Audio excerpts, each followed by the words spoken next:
Fidèles téléspectateurs de l'émission Débat Éducation, bonsoir. Selon le communiqué du gouvernement, les élèves de l'enseignement général et de l'enseignement technique reprennent le chemin de l'école le 2 novembre.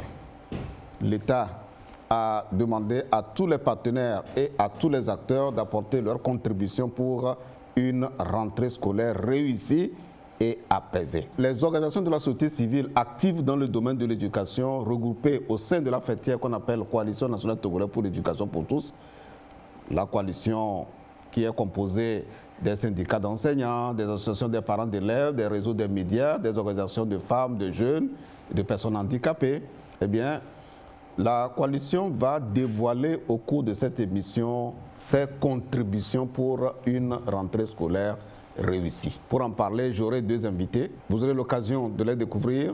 En tout cas, je vais dévoiler leur nom d'ici peu. Débat thématique, c'est dans un instant.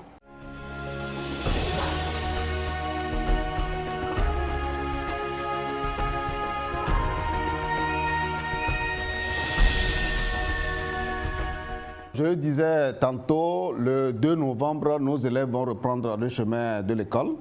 Et les organisations de la société civile regroupées au sein de la Coalition nationale togolaise pour l'éducation pour tous, représentées ici par deux invités, de ma droite vers ma gauche, Madame Denise Oumado. Madame, bonsoir. Bonsoir, monsieur. Et merci d'avoir répondu à notre invitation. À ma gauche, c'est un habitué du plateau de la TVT, Monsieur Kanetom Kofi. Monsieur Kanetom, bonsoir. Bonsoir. Alors vous êtes de votre organisation, un membre de la coalition, c'est la FESET. Et vous allez nous dire au nom de la Coalition nationale togolaise pour l'éducation pour tous, comment vous comptez soutenir les efforts de l'État pour que nous puissions avoir une rentrée scolaire réussie. Première question, le 2 novembre, pensez-vous que cette date est pertinente pour la reprise des classes? Encore une fois, merci M. Marcel pour l'invitation. Et la Coalition nationale togolaise pour l'éducation pour tous et salue la date du 2 novembre retenue pour la rentrée scolaire.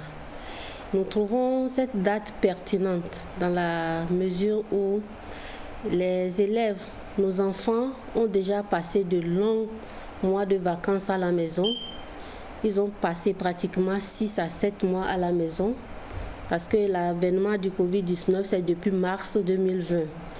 Et cette date est venue à point nommé pour que nos enfants retrouvent le chemin des classes, retrouvent leurs maîtres, leurs amis et leurs camarades. Donc nous trouvons que cette date est bien choisie. Nous avons également trouvé cette date pertinente parce que depuis juin 2020, plus précisément depuis le 15, le gouvernement a décidé de rouvrir les établissements scolaires. Donc cette réouverture a permis d'expérimenter l'adoption des mesures barrières aussi bien par les enseignants que par les élèves, ce qui a permis à ces acteurs de l'école de savoir comment se comporter dès la reprise. Donc les retours qui nous sont venus, nous avons écouté et c'est prometteur.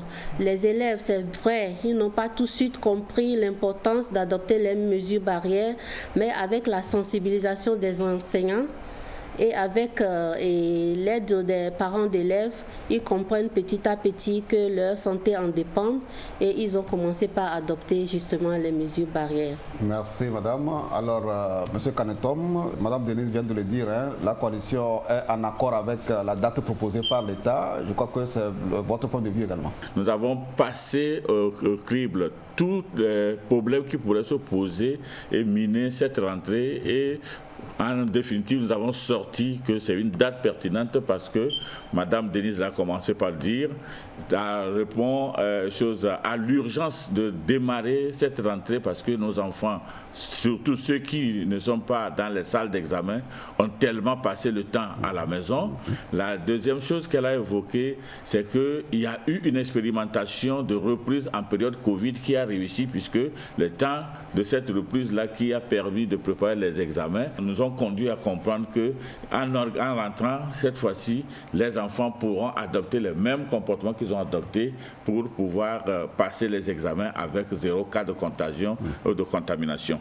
Maintenant, l'élément qui soutient encore la pertinence de cette date, c'est le temps d'apprentissage qui doit permettre de pouvoir passer la totalité des contenus des programmes scolaires.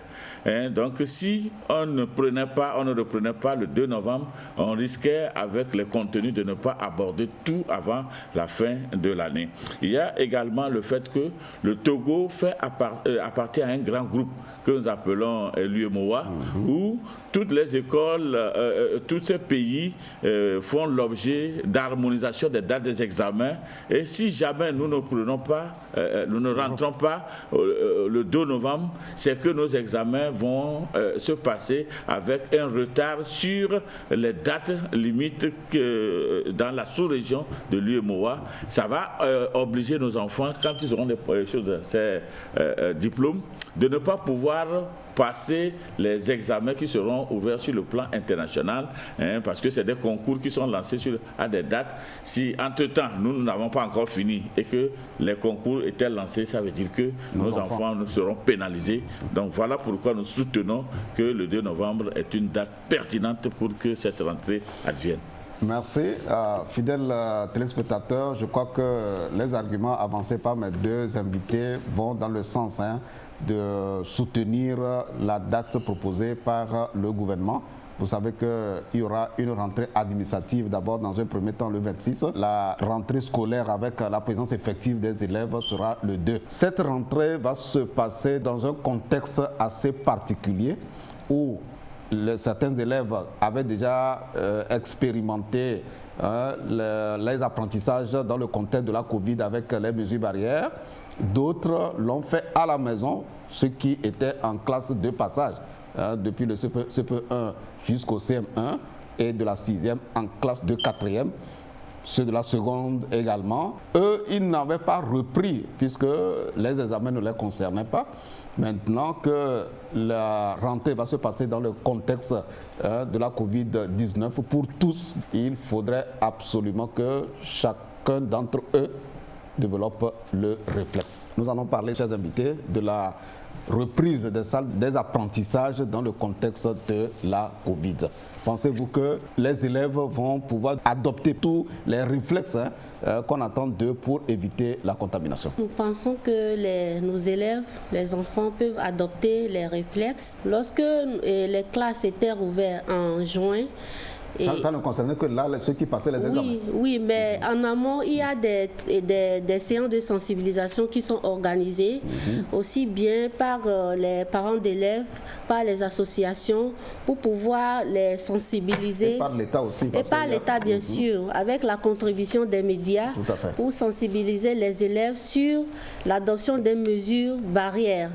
Pas seulement à l'école, mais même à la maison. Ouais. Lorsqu'il veut sortir, par exemple, pour aller payer quelque chose, bien pour aller au marché, il doit porter, par exemple, des cache-nez, adopter les gestes barrières, ne pas toucher leurs camarades de jeu, par exemple. Donc, la sensibilisation a commencé depuis la maison avec la contribution des médias, bien sûr. Et nous pensons qu'avec l'accentuation de ces sensibilisations dès la rentrée, par les enseignants, par les parents d'élèves, ils auront intégré ces habitudes dans leur comportement et ceci va lutter contre la propagation de la maladie. Voilà. Monsieur Kanetom, vous avez été enseignant, vous avez beaucoup d'expérience dans le domaine de la gestion des élèves, que ce soit ceux du préscolaire, pendant la récréation surtout. Alors, les inquiétudes qui sont soulevées par certains acteurs de l'éducation, c'est au niveau de la gestion des élèves du préscolaire et surtout les tout-petits du primaire. Oui, naturellement, comme Madame Denise vient de le dire, il y a eu beaucoup de sensibilisation en la matière. Mais vous, en tant que journaliste, vous le savez bien, que vous avez toujours déploré que malgré ces sensibilisations, malgré tout l'effort qui est donné, les gestes-là, tardent à rentrer dans les habitudes, puisque c'est des habitudes, de nouvelles habitudes, et que ça ne s'implante pas facilement. Donc, ceci suppose qu'à la rentrée, il va falloir une bonne dose de choses au niveau des enseignants, de protection et puis de sensibilisation, d'accompagnement des enfants pour qu'ils puissent acquérir ce réflexe et l'intérioriser de façon à ce qu'ils puissent le demander. D'ailleurs, la coalition a fait une séance d'observation le 5 octobre, journée mondiale des enseignants. On va en parler tout à l'heure. Ok. Donc, au niveau du préscolaire, des élèves du préscolaire, est-ce que ça va être facile de gérer? Oui, là, ça va être un peu difficile.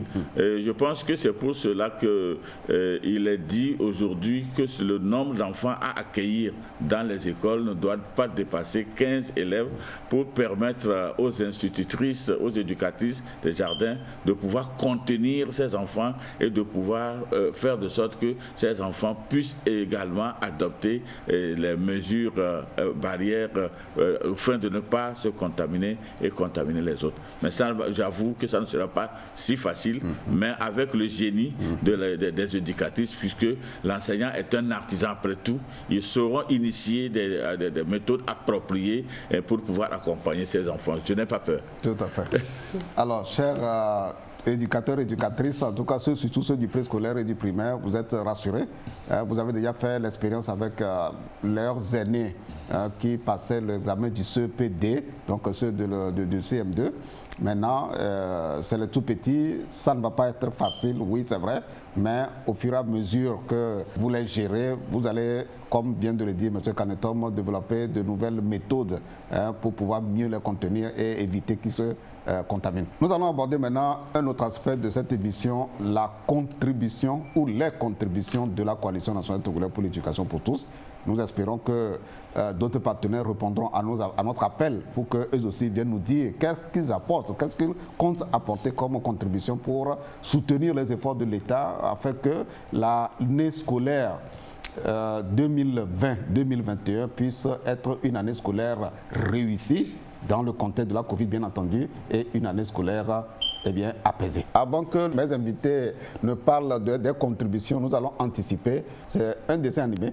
Vous allez le suivre et vous allez apprécier. La Coalition nationale togolaise pour l'éducation a confectionné pour contribuer à la sensibilisation. Je suis enfant ou jeune, je suis un élève handicapé ou non. Il me faut une bonne santé pour jouir parfaitement de mon droit d'aller à l'école. Le coronavirus peut aussi me l'empêcher. Afin de me protéger et protéger mes camarades contre le coronavirus, j'exécute les gestes simples suivants qui sauvent la vie. Je couvre ma bouche et mon nez avec un cache-nez. Je porte mon cache-nez partout, en classe, dans la cour, dans les couloirs, dans la rue, en groupe. Je lave mon cache-nez chaque jour. Si mon cache-nez est à usage unique, je le jette immédiatement à la poubelle après usage. Je n'utilise jamais le cache-nez de mon camarade ou d'une autre personne. Je tousse dans le creux de mon bras ou dans un papier mouchoir. Je jette immédiatement le papier mouchoir après usage à la poubelle. Je lave régulièrement mes mains avec de l'eau et du savon ou je les nettoie régulièrement avec le gel hydroalcoolique. Je nettoie régulièrement tous les objets que je touche, principalement mes aides techniques telles que le tricycle, les lunettes et les cannes. Je garde toujours une distance d'1 mètre au moins entre les autres et moi, même pour dire bonjour. J'évite tout contact étroit non protégé avec mes camarades et les autres personnes, surtout s'ils souffrent de la fièvre et ou de la toux. Je consulte vite un médecin en cas de fièvre, de toux et de difficultés respiratoires où j'appelle le 111. Pour éviter le coronavirus, mes camarades, faites comme moi. Et vous, papa, maman, enseignants et adultes, ne cessez jamais de nous rappeler ces gestes simples. Alors, félicitations à vous d'abord, Coalition nationale togolaise pour l'éducation, parce qu'on n'a pas vu encore une organisation qui a fait une action médiatique assez importante comme ça pour contribuer à la sensibilisation, parce que tout le monde doit apporter sa pierre à l'édifice, comme on le dit. Nous acceptons la félicitation. Il est question de sensibiliser tous les acteurs, en dehors des élèves qui sont prioritairement concernés par cette sensibilisation, eh bien, les enseignants aussi. Et nous allons voir quelles sont les autres contributions que vous avez commencé par apporter. Je vais laisser la parole à M. Kanetom, qui va nous parler d'une initiative qu'une des organisations membres de la coalition, la FECET, a menée le 5 octobre. De quoi il était question exactement? Merci.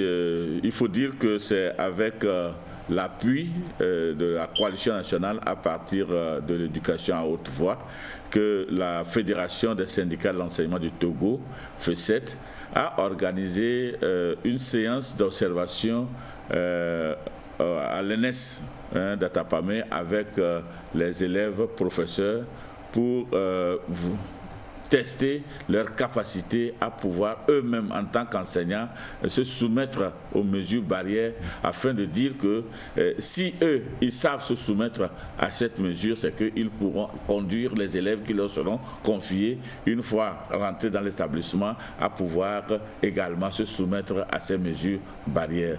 Donc que s'est-il passé exactement?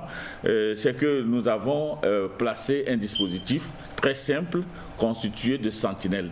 Et ces sentinelles étaient postées un peu partout dans la cour comme dans la salle, dans les salles de classe. Nous étions là avant l'arrivée des élèves, professeurs. Au fur et à mesure qu'ils rentraient, il était question de voir la sentinelle qui était placée pour voir contrôler le port des cache-nez, essayer de constater ceux-là qui portaient très bien les cache-nez, ceux-là qui ne portaient pas très bien ces cache-nez, ceux-là qui n'en portaient pas du tout, et il les approchait le plus fraternellement possible pour les conduire à pouvoir respecter cette mesure. Cependant, il relevait discrètement le nombre de personnes défaillantes, et puis après, quand ils rentraient, une autre équipe était là pour constater que ces gens se soumettaient systématiquement au lavage de mains, puisqu'il y avait les dispositifs qui étaient disposés, et ceux qui enfreignaient étaient également approchés et étaient invités à aller corriger cela. Et dans la cour, il y a une autre équipe qui essayait de voir les rapports interpersonnels pour voir si la distanciation sociale était observée, s'il n'y avait pas d'attroupement. Et puis, ils ont essayé de corriger également ces éléments, tout en relevant le nombre de défaillances. Et le quatrième élément était de voir si ils pouvaient respecter les places assises dans les salles de classe en respectant la distanciation sociale. Et tous ces éléments ont maintenant fait l'objet d'un débat dans la salle où la situation a été présentée en donnant le nombre de personnes qui ne se sont pas soumises au port de cache-nez, le nombre de personnes qui ne se sont pas soumises au lavage systématique de mains, le nombre d'attroupements qui n'avaient pas respecté les distanciations sociales et le nombre de places assises. Et ça a éveillé ces enseignants de constater que ils doivent être eux-mêmes formés dans ce domaine et qu'ils sont porteurs de ce message pour aller corriger ça au niveau des élèves. Eux-mêmes étaient enclins à pouvoir oublier parce que ce n'est pas un réflexe qui est fixé sur leur chromosome, c'est une habitude qu'il faut adopter et c'est vite fait que cette habitude-là puisse par moments souffrir de choses d'acidité. Donc ça a permis d'ouvrir un débat et de présenter ce dispositif aux enseignants et voir si ce dispositif transmis dans les écoles pourrait être applicable. Sinon, qu'est-ce qu'il fallait apporter comme aménagement pour que ce dispositif puisse être intégré rapidement dans les écoles et soit exécuté à la fois par les enseignants, les élèves, pour les élèves, avec les élèves. Et ça a été une bonne expérience que nous avons menée. S'il y avait des possibilités, nous pouvions aller de région en région, multiplier ces expériences avec beaucoup d'enseignants. Une question de réveiller en eux ce réflexe et de les aider également à mettre en place ces dispositifs qui vont permettre d'éviter. Et ceci était notre façon de pouvoir ajouter à tout ce qui a été dit par rapport aux enseignants, par rapport au thème qui a été choisi, enseignants, leaders en temps de crise et façonneurs d'avenir. D'accord. On aura l'occasion de revenir sur le thème de la journée internationale des enseignants. Je reviens à vous, Madame Denise. On est en train de chelonner comme ça les contributions de la coalition. La FECET, nous l'avons dit, est membre de la coalition nationale togolaise pour l'éducation pour tous. Et dans le cadre de la célébration de la journée des enseignants, ils ont pris cette initiative très louable qu'il a expliqué et qui nécessite d'être implémentée dans toutes les écoles pour permettre, n'est-ce pas, à tous les enseignants de contribuer à la sensibilisation et à adopter les mesures barrières. Alors, au niveau de la coalition, dans le cadre d'un des projets, éducation à voix haute, vous avez regroupé les parents d'élèves pour les mettre à contribution dans le cadre de la sensibilisation contre la Covid. Rappelez-nous un peu ce que ça fait. Nous savons tous que coronavirus ou Covid-19 est une maladie qui se transmet par contact. Et très tôt, la coalition s'est sentie interpellée. Cela nous a, dans un premier temps, amené à organiser une émission audiovisuelle ici sur le plateau de la TVT à l'endroit des enfants et jeunes pour qu'ils puissent comprendre l'urgence de la situation et les sensibiliser sur les mesures barrières. Et nous avons également reproduit un document qui était intitulé « Corona, qui es-tu ?» explique la maladie, comment la maladie se transmet, quelles sont les voies et moyens pour pouvoir... les voies de transmission. Les voies de transmission d'abord et comment faire pour ne pas l'attraper. Ce livret a été reproduit grâce à l'appui de Éducation à voix haute, du Partenariat mondial pour l'éducation et de Oxfam Ibis. Nous avons voulu adapter le niveau de langage au niveau des enfants parce que nous venons de constater que les enfants sont les cibles les plus vulnérables, surtout les plus petits, les tout petits, et il faudrait qu'ils comprennent l'urgence de la situation. Et du coup, on a pensé à eux par la reproduction de ce livret écrit par Madame Sama, inspectrice de l'éducation. Vous avez distribué le document aux participants? Et le livret a été distribué de Lomé à Séquencé par le biais de nos conseils régionaux. Les conseils régionaux sont les coordinations dans les 6 régions éducatives du Togo de la coalition nationale togolaise pour l'éducation pour tous. Ils ont des lots qu'ils ont distribués aux directions régionales de l'éducation, aux inspections, aux parents d'élèves, même à nos OSC membres qui sont dans les régions en ont reçu copie. Et les communes? Et les communes également, parce que nous travaillons également dans le cadre de l'éducation à voix haute avec les communes. Les conseillers municipaux ont reçu et les parents d'élèves, les membres de COGEP. Bref, beaucoup d'acteurs ont reçu ce livret pour pouvoir continuer la sensibilisation, apporter notre contribution à la lutte. Parlant de la sensibilisation des parents pour la lutte contre le coronavirus, ça s'est passé à Sokodé avec les parents d'élèves venus de 3 régions éducatives du Togo, la région des Savanes, la région des Kara et centrale. Nous les avons regroupés pour débattre, pour discuter de comment est-ce que nous allons faire pour pouvoir contribuer à la rentrée scolaire dans un contexte de coronavirus. Et les discussions nous ont permis d'élaborer un plan d'action pour chaque région et ce plan, la mise en œuvre de ce plan d'action va permettre aux parents d'élèves de ces 3 régions-là de continuer la sensibilisation de leurs pairs, de toute la communauté éducative sur l'adoption des mesures barrières.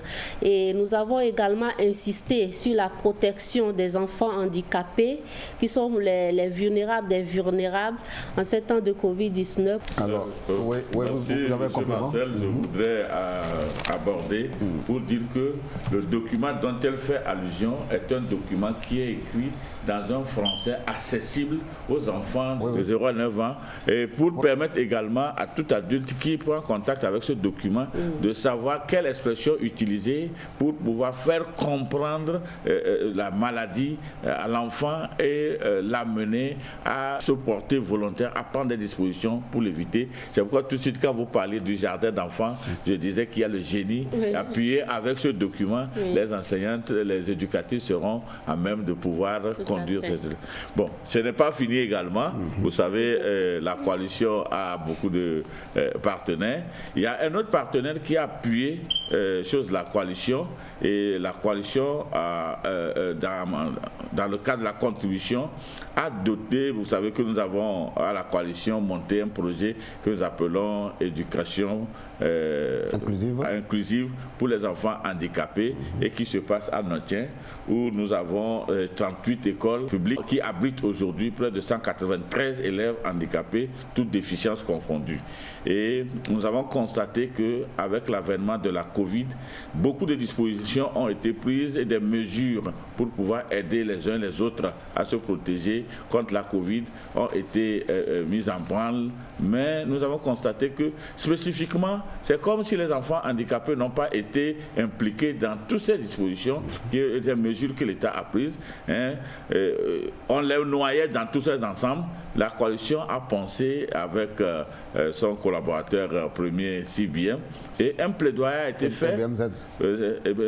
Un plaidoyer a été fait et un financement a été alloué par BMZ d'Allemagne et ça a permis à la coalition au jour d'aujourd'hui de doter ces 38 écoles de 81 systèmes de lave-mains et de pouvoir également penser à équiper les écoles de ces dispositifs de lave-mains, de les équiper en gel et de les donner, d'équiper ces écoles également en cache-nez pour permettre à chacun de ces enfants handicapés et certains de leurs collaborateurs de disposer de 2 cache-nez lavables et il y a également 402 kits alimentaires qui ont été constitués pour soutenir les familles, les enfants et leurs familles en ces temps de rentrée qui s'annonce. Donc tout ça a été mobilisé par la Coalition nationale togolaise pour tous qui a fait la remise officielle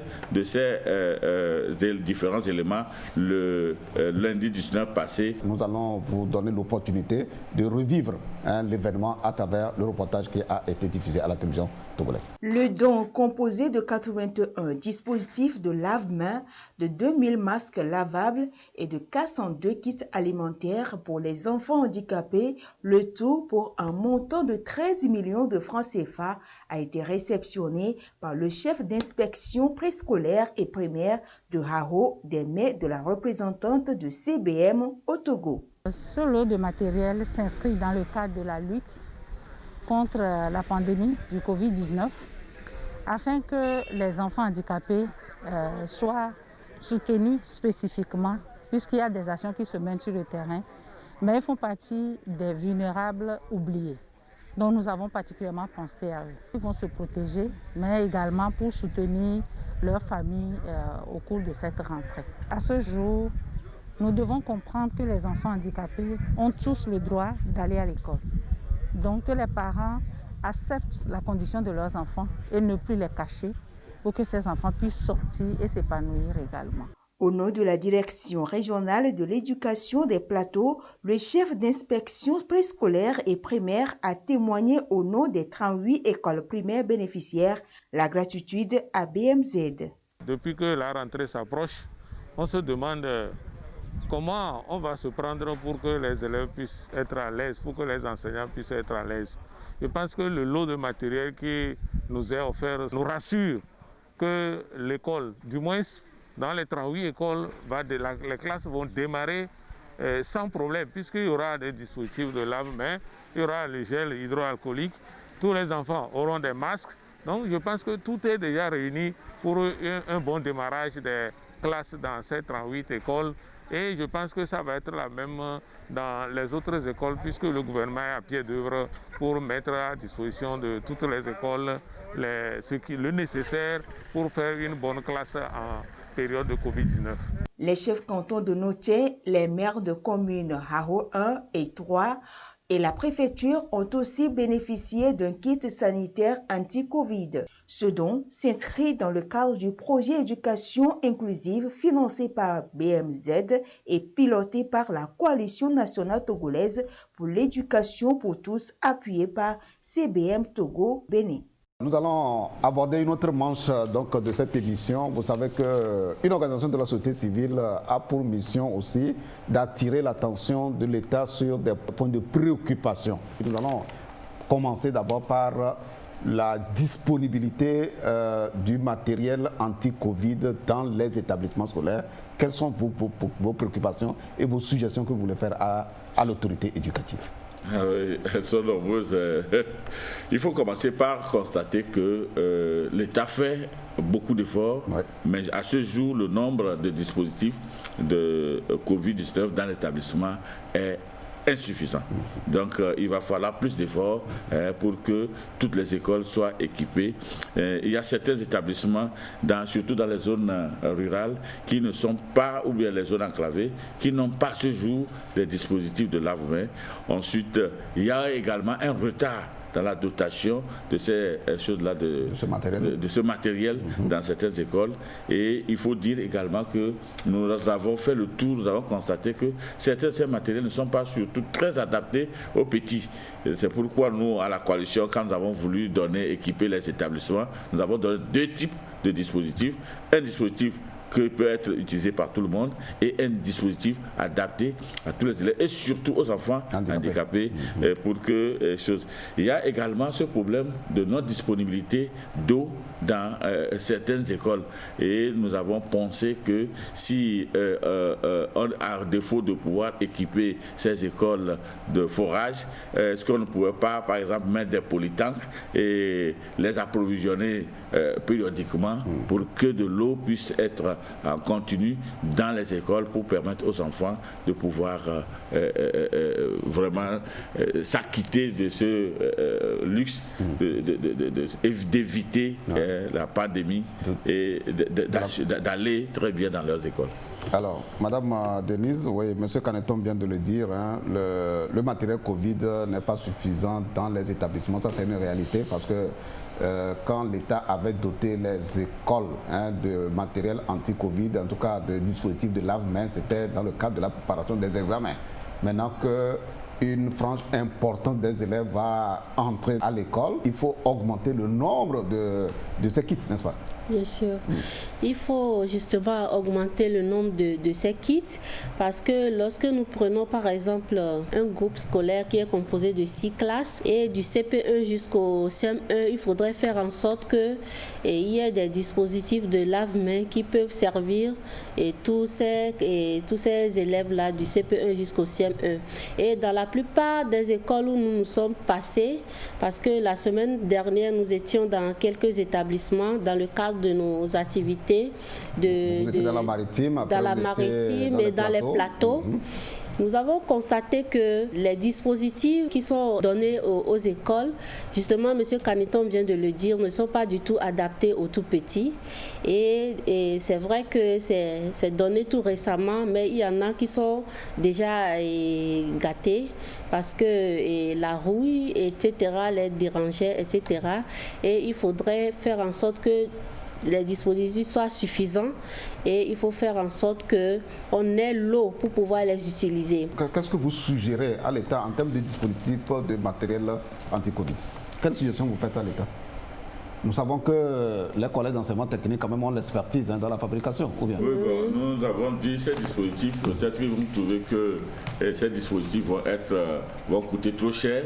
Nous disons, bon, pour amoindrir les coûts, nous appelons l'attention de l'État sur le fait que nous avons, si généreusement, des centres, des écoles, des collèges d'enseignement technique où il y a des filières où nous nous trouvons des élèves qui peuvent facilement aider à la production, à la fabrication, à la confection de ces dispositifs, pour peu qu'on leur fournisse du matériel. Et ce serait également une part pour eux de pouvoir disposer de tranches d'heures de travaux pratiques ajoutés à ce qu'ils font théoriquement. Et nous avons des ministères transversaux qui accompagnent l'État, qui peut également intervenir dans ces trucs-là, que si on les mettait à contribution, je pense que l'État pourrait trouver la possibilité de pouvoir effectivement fabriquer en quantité ces dispositifs de lave-mains et les distribuer dans les écoles. Et ensuite, comme nous parlons du manque d'eau, il suffisait seulement également de disposer des polytanks dans les écoles. Il y a un ministère qui s'occupe de l'eau. Pourquoi ne pas trouver par exemple un camion qui passe régulièrement approvisionner sur des polytanks en eau pour que dans les écoles nous pouvions disposer de cette denrée qui est le début et l'aboutissement de la protection de la maladie de la Covid. Donc la coalition a fait un certain nombre de réflexions autour de ces trucs et dispose aujourd'hui d'un document qui peut les soumettre aux autorités de l'éducation puis aux autres ministères pour voir comment nous pouvons conjuguer ensemble les efforts afin que la reprise de 2 novembre soit zéro contamination dans les écoles. Alors, fidèles téléspectateurs, nous sommes en train d'aborder la question de la disponibilité aussi bien du kit de lavage de mains et de la disponibilité de l'eau pour assurer de toute façon les enseignants et les élèves et les parents aussi que toutes les dispositions finalement seront prises afin que les enfants ne manquent pas ni de l'un ou de l'autre élément devant concourir à la protection contre la Covid.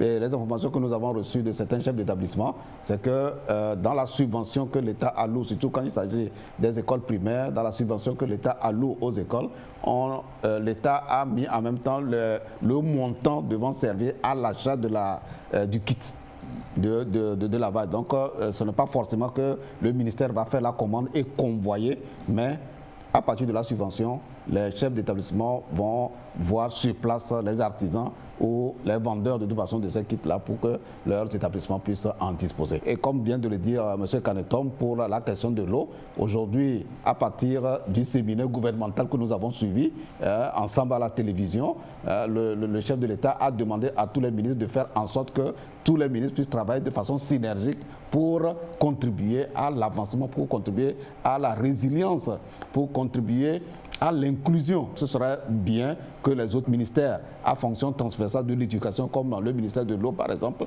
puissent voir dans quelle mesure ce ministère-là peut contribuer à disponibiliser l'eau dans les écoles.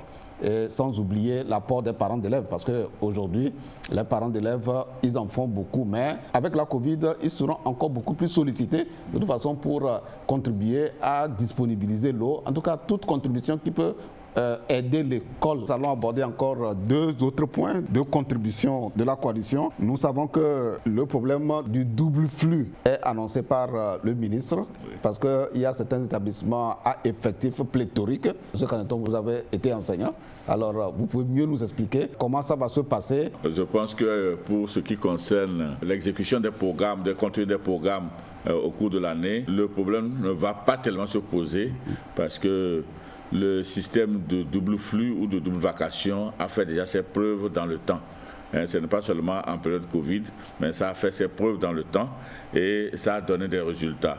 Mais ce que nous déplorons ici, c'est que les écoles sont à plusieurs vitesses. Il y a des écoles, des établissements où ce problème ne va pas se poser vu l'effectif restreint qui se trouve dans ces établissements. Mais dans certains établissements, par contre, il y aura tellement de problèmes que va poser l'insuffisance de l'infrastructure.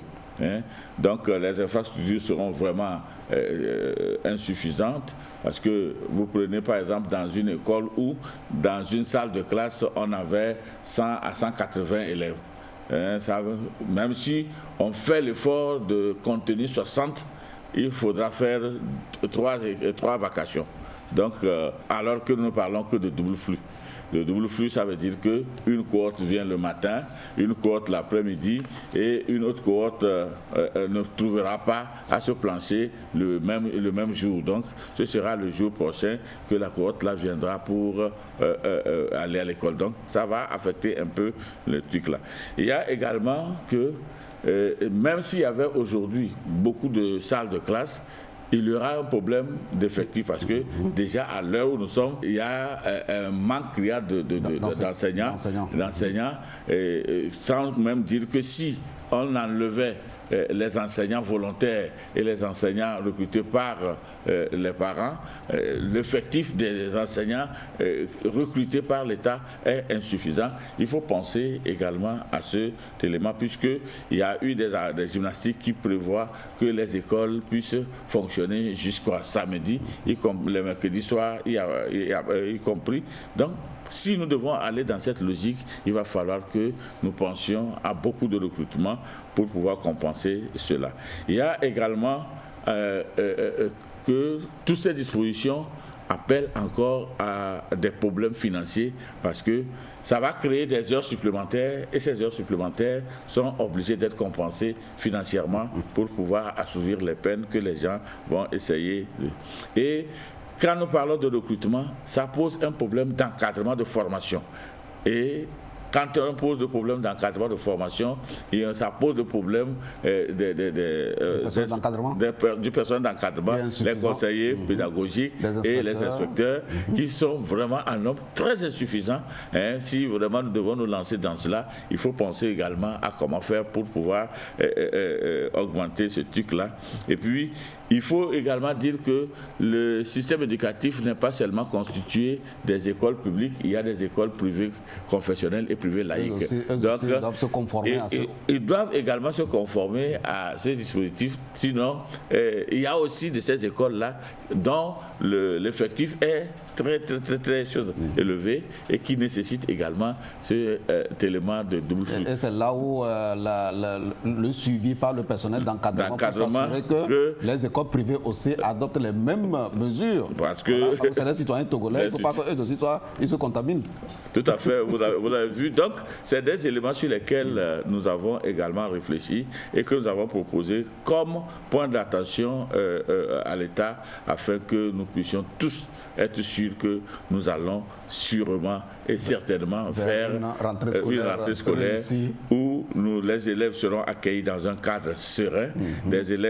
Tous les élèves seront accueillis dans un cadre qui garantit une protection suffisante, où tous les enfants seront accueillis dans un cadre propice aux apprentissages et dans un cadre où tous ces enfants-là et le personnel vont évoluer vers un système éducatif de qualité. Tout à fait. Fidèles téléspectateurs, nous sommes pratiquement vers la fin de cette émission. Je vais donner le dernier mot à Madame Denise. C'est un plaidoyer que nous faisons à l'endroit du gouvernement.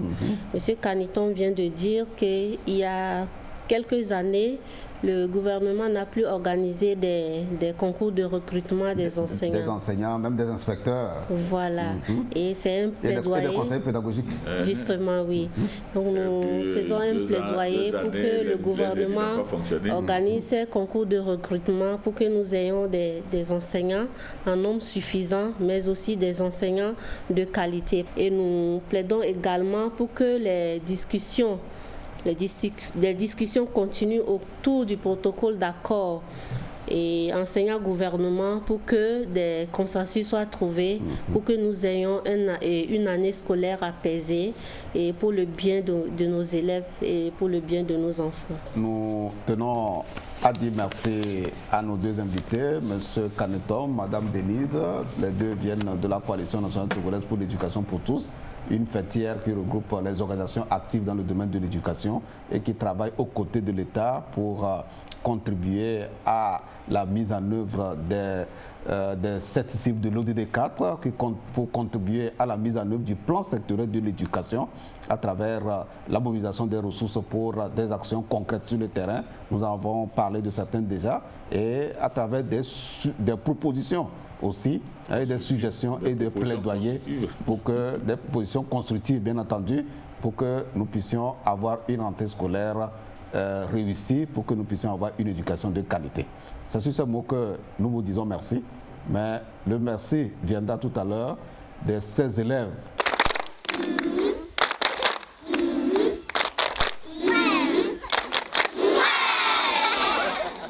On va tout à l'heure aborder les 2 dernières rubriques de l'émission Débat Éducation.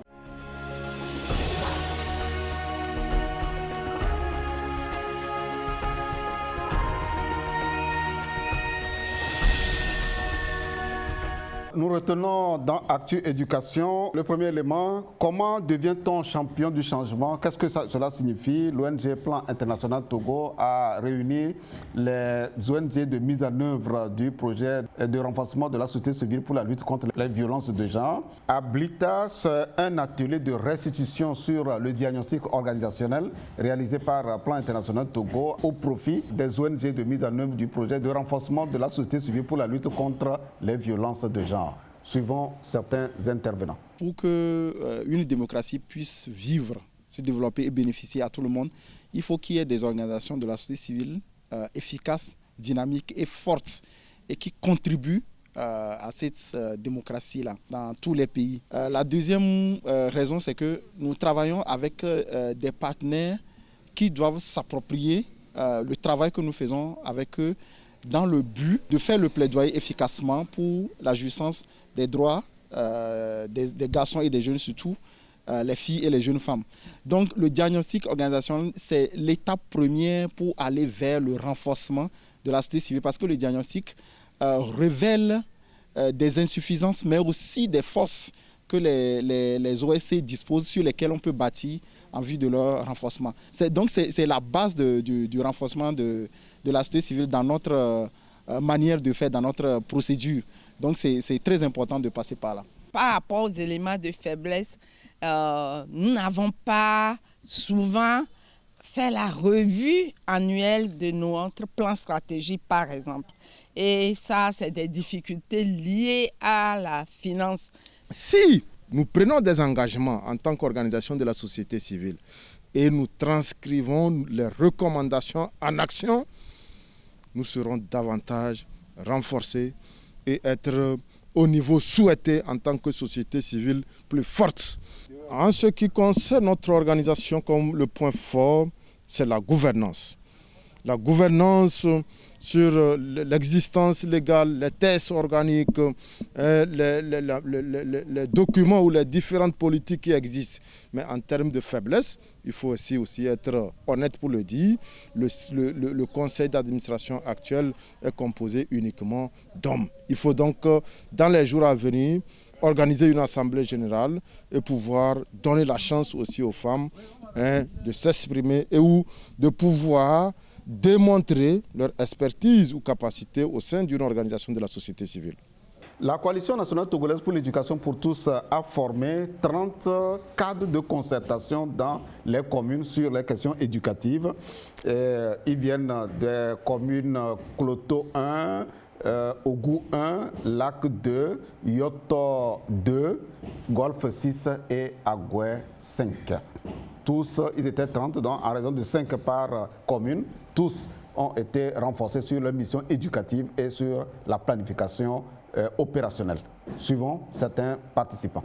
Cet atelier nous a permis de cerner les problèmes, les défis éducatifs et qu'on ignorait. Aujourd'hui, nous sommes outillés en sachant comment concevoir un plan d'action communal. Cela incombe à tous les cadres de concertation qui ont été mis sur pied et cela m'a marqué. Je sais désormais comment aborder les problèmes, comment mener des démarches au sein du cadre de concertation, toujours en lien avec les services déconcentrés. Je vais parler de ma direction régionale.